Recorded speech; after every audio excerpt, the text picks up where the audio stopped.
सेठ पुरुषोत्तम दास पूना की सरस्वती पाठशाला का मुआयना करने के बाद बाहर निकले तो एक लड़की ने दौड़कर उनका दामन पकड़ लिया।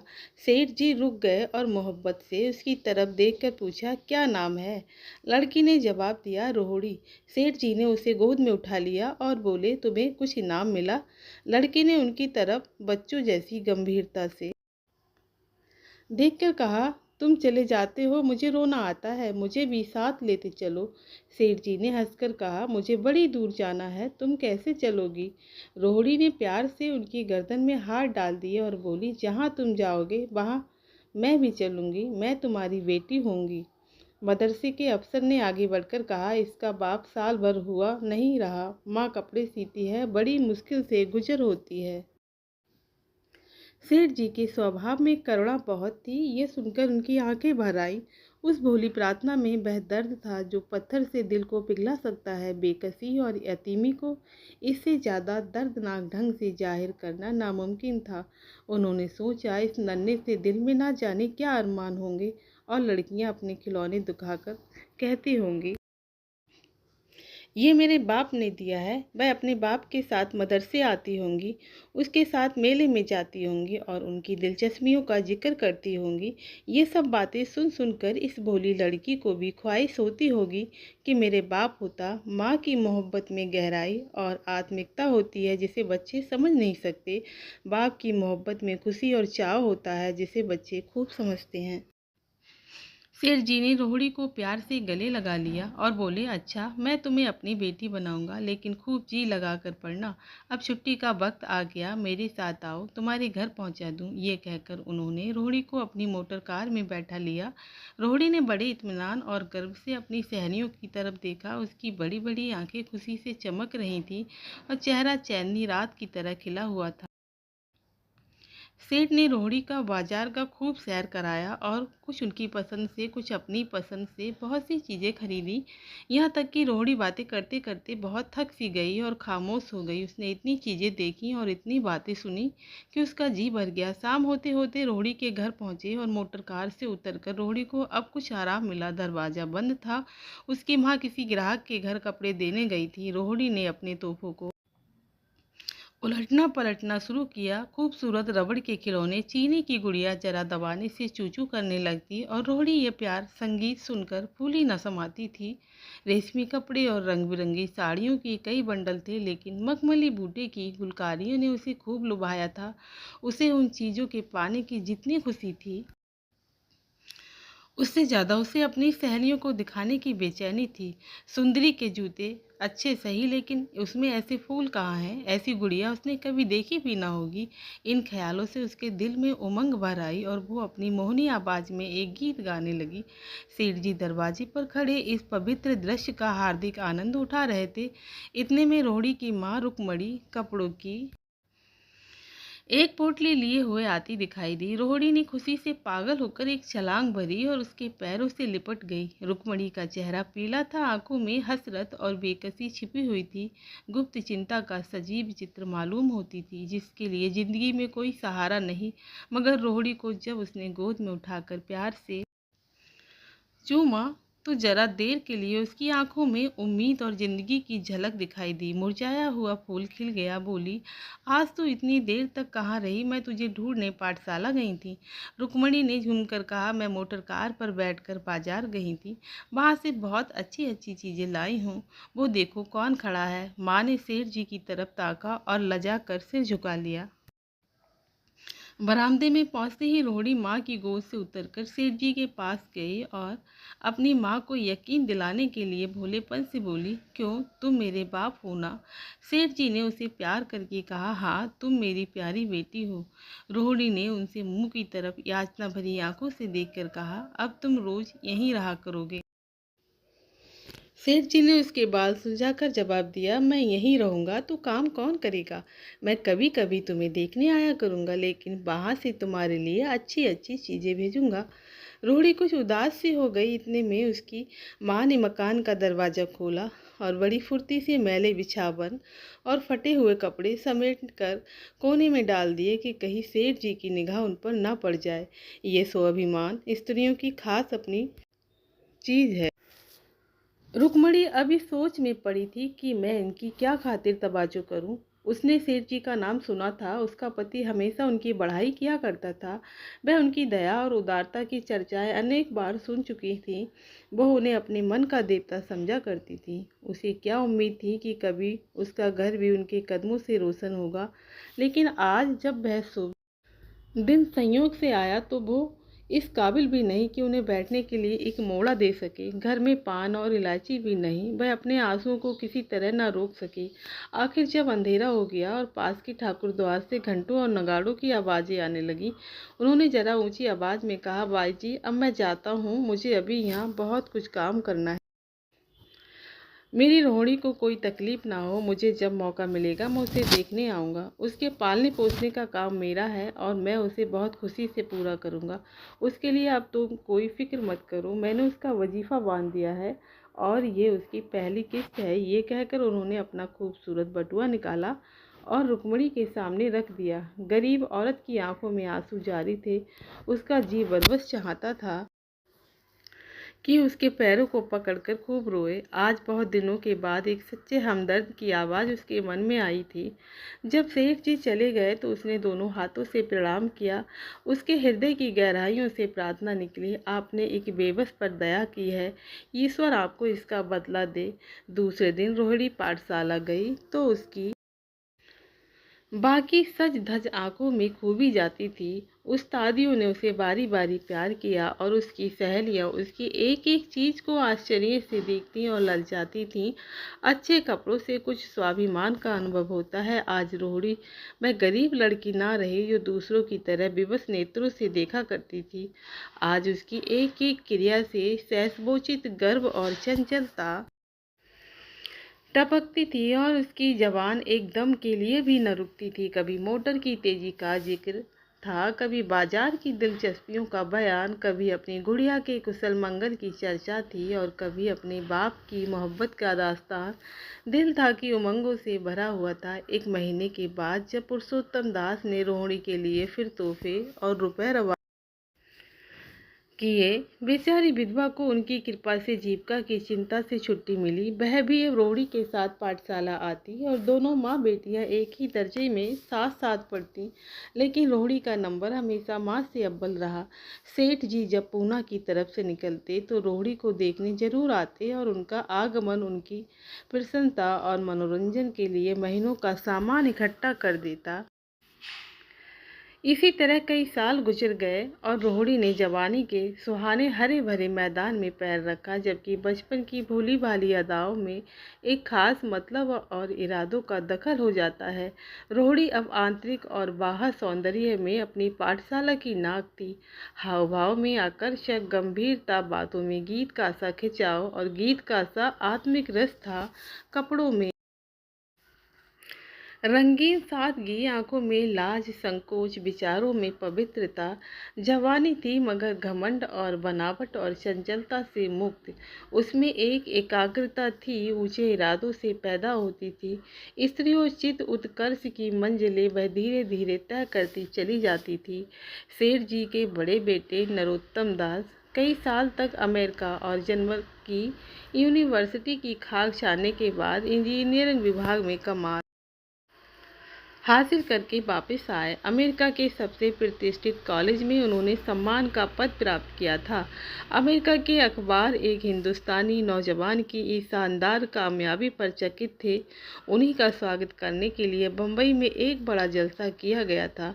इस उत्सव में शरीक होने के लिए लोग दूर दूर से आए थे। सरस्वती पाठशाला को भी निमंत्रण मिला था और रोहिणी को सेठ जी ने विशेष रूप से आमंत्रित किया। पाठशाला में हफ्तों तैयारियां हुई। रोहिणी को एक दम के लिए भी चैन न था। ये पहला मौका था कि उसने अपने लिए बहुत अच्छे अच्छे कपड़े बनवाए। रंगों के चुनाव में वह मिठास थी, काट छाट में वह भवन जिससे उसकी सुंदरता चमक उठी। सेठानी कौशल्या देवी उसे लेने के लिए रेलवे स्टेशन पर मौजूद थी। रोहिणी गाड़ी से उतरते ही उनके पैरों की तरफ झुकी, लेकिन उन्होंने उसे छाती से लगा लिया और इस तरह प्यार किया जैसे वह उनकी बेटी है। वह उसे बार बार देखती थी और आंखों से गर्व और प्रेम टपक पड़ता था। इस जलसे के लिए ठीक समुद्र के किनारे एक हरे भरे सुहाने मैदान में एक लंबा चौड़ा शामियाना लगाया गया था। एक तरफ आदमियों का समुद्र उबड़ा हुआ था, दूसरी तरफ समुद्र की लहरें उमड़ रही थी। गोया वह भी इसी खुशी में शरीक। जब उपस्थित लोगों ने रोहड़ी बाई के आने का खबर सुनी तो हजारों आदमी उसे देखने के लिए खड़े हो गए। यह वही लड़की है जिसने अब की शास्त्री की परीक्षा पास की है, जरा इसके दर्शन करने चाहिए। अब भी इस देश की लड़कियों में ऐसे रतन मौजूद हैं। भोले भाले देश प्रेमियों में इस तरह की बातें होने लगी। शहर की कई प्रतिष्ठित महिलाओं ने आकर रोहड़ी को गले लगाया और आपस में उसके सौंदर्य और उसके कपड़ों की चर्चा की। आखिर मिस्टर पुरुषोत्तम दास तशरीफ लाए। हालांकि वह बड़ा श्रेष्ठ और गंभीर उत्सव था, लेकिन उस वक्त दर्शन की उत्कंठा पागलपन की हद तक जा पहुंची थी। एक भगदड़ सी मच गई, कुर्सियों की कतारें गड़बड़ हो गई, कोई कुर्सी पर खड़ा हुआ, कोई उसके हत्थे पर। कुछ मनचले लोगों ने सामियाने की रस्सियां पकड़ी, उन पर जा लटके। कई मिनट यही तूफान मचा। कई कुर्सी टूटी, कई कुर्सियां उल्टी, कोई किसी के ऊपर गिरा, कोई नीचे। ज्यादा तेज लोगों में धौल धप्पा होने लगा। जब बीन की सुहानी आवाज आने लगी, रोहड़ी ने अपनी मंडली के साथ देश प्रेम में डूबा हुआ गीत शुरू किया। सारे उपस्थित लोग बिल्कुल शांत थे और उस समय वह सुरीला राग, उनकी कोमलता और स्वच्छता, उसकी प्रभावशाली मधुरता, उसकी उत्साह बाड़ी दिलों पर वो नशा सा पैदा कर रही थी जिससे प्रेम की लहरें उठती हैं, जो दिल से बुराइयों को मिटाता है और उससे जिंदगी की हमेशा याद रहने वाली यादगारें पैदा हो जाती हैं। गीत बंद होने पर तारीफ की एक आवाज़ ना आई, वह ताली कानों में अब तक गूंज रही थी। गाने के बाद विभिन्न संस्थानों की तरफ अभिनंदन पेश हुए और तब नरोत्तम दास लोगों को धन्यवाद देने के लिए खड़े हुए, लेकिन उनके भाषण से लोगों को थोड़ी निराशा हुई। यूँ दोस्तों की मंडली में उनकी व्रतकता का आवेग और प्रतिभा की कोई सीमा न थी, लेकिन सार्वजनिक सभा के सामने खड़े होते ही शब्द और विचार दोनों ही उनसे बेवफाई कर जाते थे। उन्होंने बड़ी बड़ी मुश्किल से धन्यवाद के कुछ शब्द कहे और तब अपनी योग्यता की लज्जित स्वीकृति के साथ अपनी जगह पर आ बैठे। कितने ही लोग उनकी योग्यता पर ज्ञानियों की तरह सिर हिलाने लगे। अब जलसा खत्म होने का वक्त आया। वह रेशमी हार जो सरस्वती पाठशाला की ओर से भेजा गया था, मेज पर रखा हुआ था।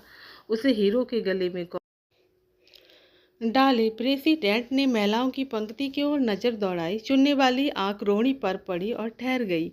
उसकी छाती धड़कने लगी, लेकिन उत्सव के सभापति के आदेश का पालन आवश्यक था। वह सर झुकाए हुए मेज के पास आई और कांपते हाथों से हार को उठा लिया। एक क्षण के लिए दोनों की आंख मिली और रोहिणी ने नरोत्तम दास के गले में हार डाल दिया। दूसरे दिन सरस्वती पाठशाला के मेहमान विदा हुए, लेकिन कौशल्या देवी ने रोहिणी को ना जाने दिया। बोली, अभी तुम्हें देखने से जी नहीं भरा, तुम्हें यहाँ एक हफ्ता रहना होगा। आखिर मैं भी तो तुम्हारी माँ हूँ। एक माँ से इतना प्यार और दूसरी माँ से इतना अलगाव। रोहिणी कुछ जवाब ना दे सकी। ये सारा हफ्ता कौशल्या देवी ने उसकी विदाई तैयारियों में खर्च किया। 7वें दिन उसे विदा करने के लिए स्टेशन तक आई। चलते वक्त उससे गले मिली और बहुत कोशिश करने पर भी आंसुओं को ना रोक सकी। नरोत्तम दास भी आए थे। उनका चेहरा उदास था। कौशल्या ने उनकी तरफ सहानुभूतिपूर्ण आंखों से देखकर कहा, मुझे ये तो ख्याल ही नहीं रहा। रोहिणी क्या यहाँ से पूना तक अकेली जाएगी? क्या हर्ज है, तुम ही चले जाओ, शाम की गाड़ी से लौट आना। नरोत्तम दास के चेहरे पर खुशी की लहर दौड़ गई, जो इन शब्दों में ना छिप सकी। अच्छा, मैं ही चला जाऊंगा। वह इस फिक्र में थे कि देखें विदाई की बातचीत का मौका भी मिलता है या नहीं। अब वो खूब जी भरकर अपने दर्द दिल सुनाएंगे और मुमकिन हुआ तो इस लाज संकोच को जो उदासीनता के पर्दे में छिपी हुई है मिटा देंगे। रुक्मणी को अब रोहिणी की शादी की फिक्र पैदा हुई। पड़ोस की औरतों में इसकी चर्चा होने लगी थी। लड़की इतनी सयानी हो गई है, अब क्या बुढ़ापे में ब्याह होगा? कई जगह से बात आई। उसमें कुछ बड़े प्रतिष्ठित घराने थे, लेकिन जब रुक्मणी उन पैमानों को सेठ जी के पास भेजती तो वे यही जवाब देते कि मैं खुद फिक्र में हूँ। रुक्मणी को उनकी ये टाल मटोल बुरी मालूम होती थी। रोहिणी को बम्बई से लौटे महीना भर हो चुका था। एक दिन वह पाठशाला से लौटी तो उसे अम्मा की चारपाई पर एक खत पड़ा हुआ मिला। रोहिणी पढ़ने लगी। लिखा था, बहन, जब से मैंने तुम्हारी लड़की को बम्बई में देखा है मैं उस पर रीझ गई हूँ। अब उसके बगैर मुझे चैन नहीं है। क्या मेरा ऐसा भाग होगा कि वो मेरी बहू बन सके? मैं गरीब हूँ, लेकिन मैंने सेठ जी को राजी कर लिया है। तुम भी मेरी ये विनती कबूल करो। मैं तुम्हारी लड़की को चाहे फूलों की सेज पर ना सुला सकूं, लेकिन इस घर का एक एक आदमी उसे आंखों की पुतली बनाकर रखेगा। अब रहा लड़का, माँ के मुंह से लड़की का बखान कुछ अच्छा नहीं मालूम होता, लेकिन ये कह सकती हूँ कि परमात्मा ने ये जोड़ी अपने हाथों बनाई है। सूरत में, स्वभाव में, विद्या में, हर दृष्टि से वे रोहिणी के योग्य है। तुम जैसे चाहो अपना इत्मीनान कर सकती हो। जवाब जल्द देना। और ज़्यादा क्या लिखूं? नीचे थोड़े से शब्दों में सेठ जी ने उस पैमान की सिफारिश की थी। रोहिणी गालों पर हाथ रखकर सोचने लगी। नरोत्तम दास की तस्वीर उसकी आंखों के सामने आ खड़ी हुई। उनके वह प्रेम की बातें, उनका सिलसिला बम्बई से पूना तक नहीं टूटा था, कानों में गूंजने लगी। उसने एक ठंडी सांस ली और उदास होकर चारपाई पर लेट गई। सरस्वती पाठशाला में एक बार फिर सजावट और सफाई के दृश्य दिखाई दे रहे हैं। आज रोहिणी की शादी का शुभ दिन, शाम का वक्त, बसंत का सुहाना मौसम। पाठशाला की दारो दीवार मुस्कुरा रहे हैं और हरा भरा बगीचा फूला नहीं समाता। चंद्रमा अपनी बारात लेकर पूरब की तरफ से निकला। उसी वक्त मंगलाचरण का सुहाना राग उस रूप पहली चांदनी और हल्के हल्के हवा के झोंकों में लहरें मारने लगा। दूल्हा आया। उसे देखते ही लोग हैरत में आ गए। ये नरोत्तम दास थे। दूल्हा मंडप के नीचे गया। रोहिणी की माँ अपने को रोक ना सकी। उसी वक्त जाकर सेठ जी के पैर पर गिर पड़ी। रोहिणी की आंखों से प्रेम और आनंद के आंसू बहने लगे। मंडप के नीचे हवन कुंड बना था। हवन शुरू हुआ। खुशबू की लपटें हवा में उठी और सारा मैदान महक गया। लोगों के दिलो दिमाग में ताजगी की उमंग पैदा हुई। फिर संस्कार की बारी आई। दूल्हा और दुल्हन ने आपस में हमदर्दी, जिम्मेदारी और वफादारी के पवित्र शब्द अपनी जवानी से कहे। विवाह की वह मुबारक जंजीर गले में पड़ी, जिसमें वजन है, शक्ति है, पाबंदियां हैं, लेकिन वजन के साथ सुख और पाबंदियों के साथ विश्वास है। दोनों दिलों में उस वक्त एक नई बलवान आत्मिक शक्ति की अनुभूति हो रही थी।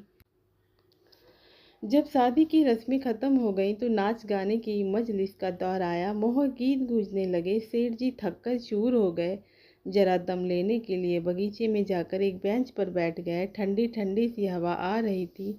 एक नशा सा पैदा करने वाली शांति चारों तरफ छाई हुई थी। उसी वक्त रोहिणी उनके पास आई और उनके पैरों से लिपट गई। सेठ जी ने उसे उठाकर गले से लगा लिया और हंसकर बोले, क्यों, अब तो तुम मेरी बेटी हो। दोस्तों, आशा करते हैं आपको ये कहानी बहुत ही पसंद आई होगी। ऐसे ही नई नई कहानी सुनने के लिए हमारा चैनल सब्सक्राइब करें। धन्यवाद।